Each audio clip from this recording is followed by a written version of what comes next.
Kumetokea mzozo mkubwa katika mitandao ya kijamii kwa kile watu wanadai kwamba mchezaji Faisal Salum amemaliza mkataba wake na timu yake ya Azam FC na sasa anataka kujiunga na changamoto mpya katika timu nyingine. Sasa watu wengi pamoja na wachambuzi wa soka wamekuwa wakipigia chapuo klabu ya Simba kwamba wanaweza wakamsajili Faisal Salum, lakini kuna mambo ambayo yametajwa kwamba ni vizuizi vya Faisal kwenda klabu ya Simba kutokana na vitu ambavyo Yanga kipindi wanamuuza Faisal kwenda kwa Azam waliweka masharti magumu sana ambayo Simba inaonekana hawatayaweza ili kumchukua kiungo huyu. Sasa kwa mujibu wa kachero wa kimataifa, hapa namzungumzia Abistai Steven Junior.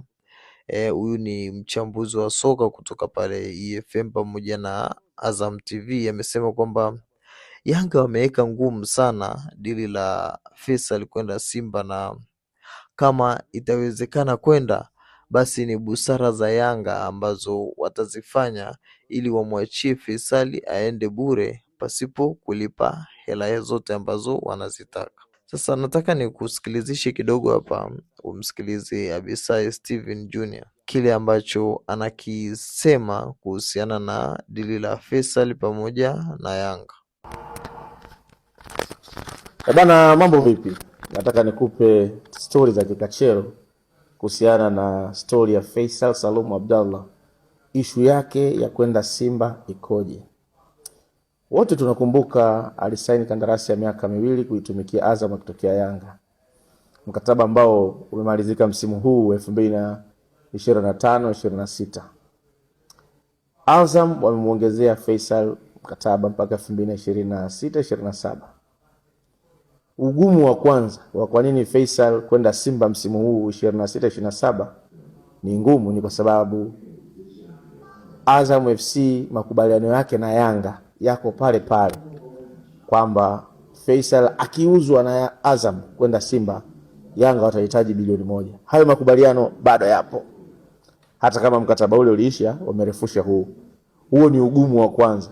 Ugumu wa pili ni release clause ambayo ipo kwenye mkataba wa Faisal na Azam in case akitaka kuuvunja yeye ili aondoke awe huru.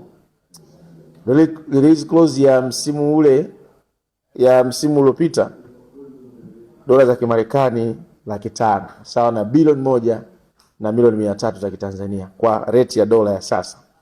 Lakini release clause ya sasa imefika dola milioni 1 za Kimarekani. Kwa fedha za Kitanzania, hizi fedha ni mara 2 ya zile, ni bilioni 2 na milioni 600 na zaidi. Kwa hiyo ili Faisal avunje mkataba wake wa sasa na Azam, alipe bilioni 2 za Kitanzania na milioni 600, ndo anakuwa huru, ndo ataenda timu anayotaka. Sasa hizi sababu 2, na sababu ya tatu ni kwamba Simba watakuwa tayari kutoa bilioni 2 na milioni 600 ya kuvunjia tu mkataba, halafu waje wampe hela nyingine Faisal ya signing on fee na mshahara ambao wanaotaka. Msimu uliopita walikwama hapa, ilikuwa ni dola 500,000, hiyo bilioni 1 na milioni 200. Walishindwa Simba kutoa kuvunja mkataba, japo kulikuwa kuna tajiri wa upande mmoja alikuwa tayari kutoa gharama ya kumpa Faisal ya kusajili Simba milioni 800 na mshahara milioni 50. Milioni 800 kwa tathmini ya miaka 2, milioni 400 kila msimu. Sasa kama hiyo bilioni 1 na milioni 200 walishindwa, je, hii bilioni 2 na milioni 600 Simba wataiweza kuitoa?